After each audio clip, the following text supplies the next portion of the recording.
Good day, viewers. Walter here. Thought I'd do a bit of a vlog. I'm gonna walk out and set up my camera in the backyard. I don't think we're gonna get any more sunlight for today, but about this time sometimes I come out and video the sunset. And you never know, I might get a little sunshine peeking under them clouds right before sundown, which is probably an hour from now. I want you to notice my zinnias are almost as tall as the Sweet Williams were, so they're growing pretty good. These over here are trying to get there, but not quite as big. Walk out here and set this thing up. I came out here today and it was a big old crow in that bird feeder, and he wasn't scared enough. I yelled at him, "Go on, fly away," but he just ignored me until he was ready to go.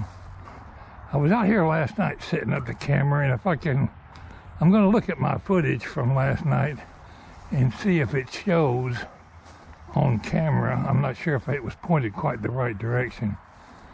But right before dark, there was some bats out here flying around. I recall in younger years down in South Georgia, you used to see a lot of bats.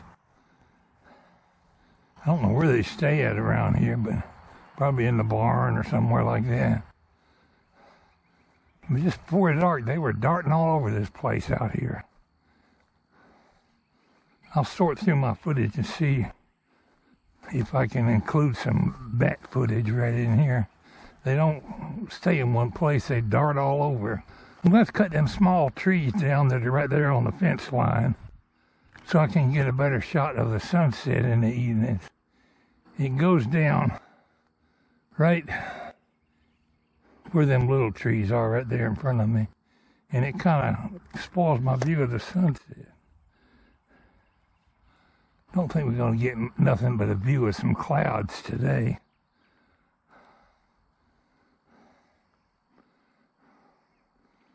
But we might see some bats darting around here in an hour or so.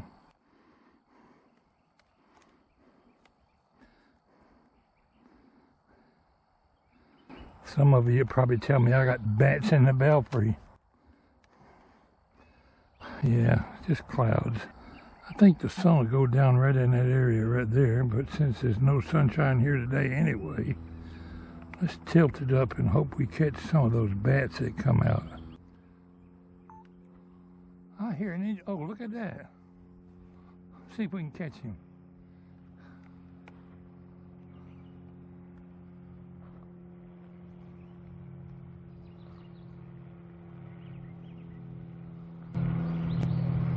Well, darn, I don't know if he was in there or not. I don't have my glasses on. There's an airplane putting around up there.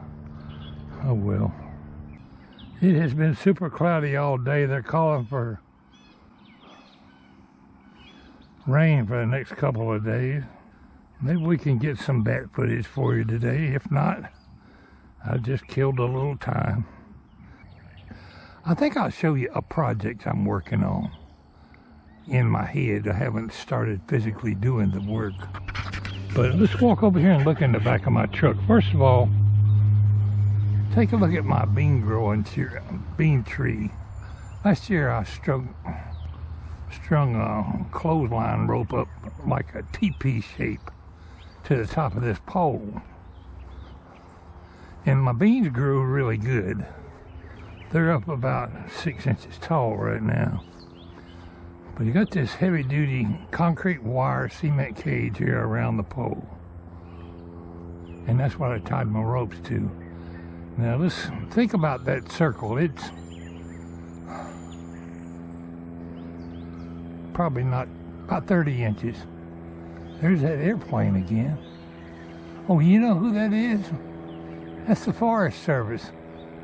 They're driving around looking for somebody burning without a permit. He comes over every night. I didn't get my burning done this year.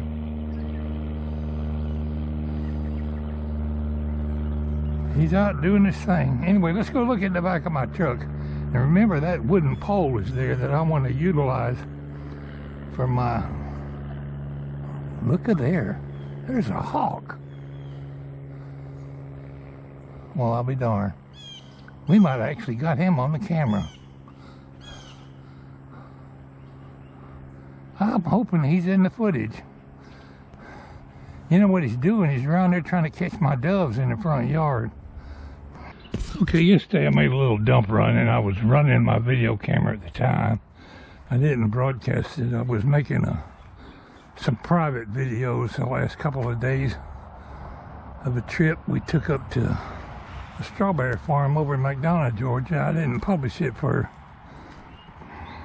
publicly on YouTube because it was of the immediate family and the grandkids and stuff. But I drove over to the dump yesterday evening, and right about here I'll include when I found this, if it's on film, that is. Now, this was leaning up against the dumpster. It ain't a thing in the world but a frame for a patio umbrella. A picnic table umbrella or some such. See how it opens up like an umbrella?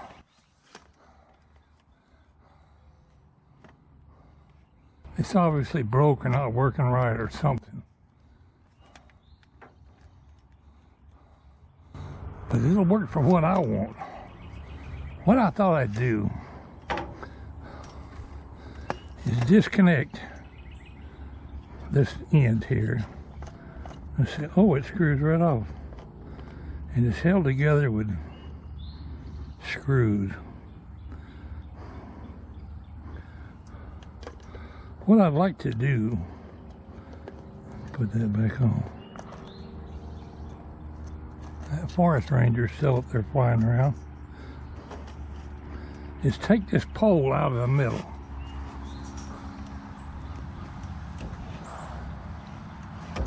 The pole, the center pole will be gone. Disconnect these arms here and rotate it straight up and down to the point that it would attach. The end of this rod would attach to my fence that goes around the bean pole. So I'd have all the way around, this part here would have to be attached around the wooden center pole of the tree. These pieces here would make a nice brace, and I can pull these out straight up and down.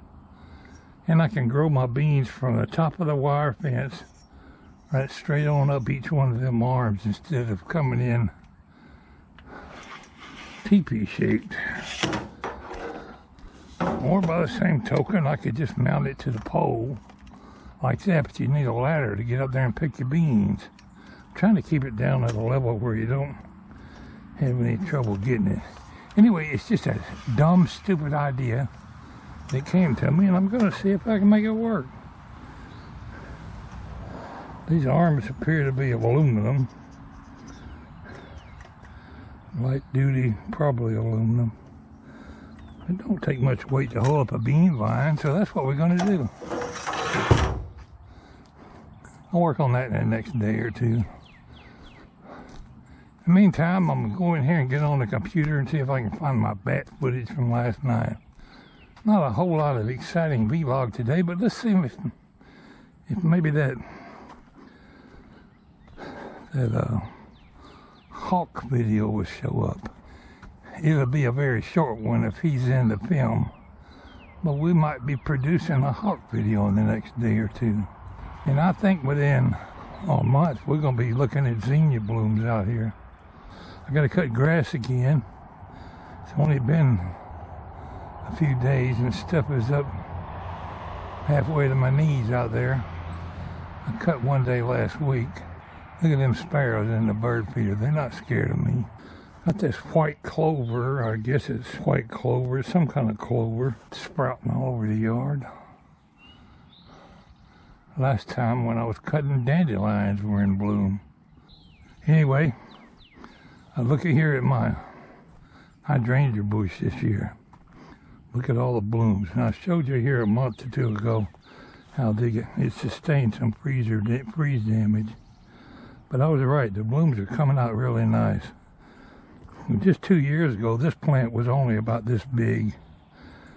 That hydrangea and that hydrangea were cut off of this plant about a year ago. Might have been a year and a half ago. I cut them off, rooted them, planted them out here, and they're catching up real good this year. This one had a little bit of old growth on it from last year, so I'm going to have a couple blooms on it. This one over here was all brand new that I reroot. This one's less than a year old. That one's a year old. This one's a good 3 years old. It looks like eventually I'm going to have 3 big, huge hydrangea bushes out here. Now, sometimes hydrangeas are purple and sometimes they're pink. I'm not sure. Blue, I mean. I'm not sure what color they're going to be when they fully mature here, but right now they're looking awful blue. I think it depends on the acid content of the soil. And I do have a lot of potting soil planted around it, but I am really impressed with my little hydrangea bush. Last year it was a disappointment because I had cut it back the year before, completely cut it back, and there was no new old growth. This year we saved all the old growth, and there's the proof in the pudding. That's going to conclude my video for today.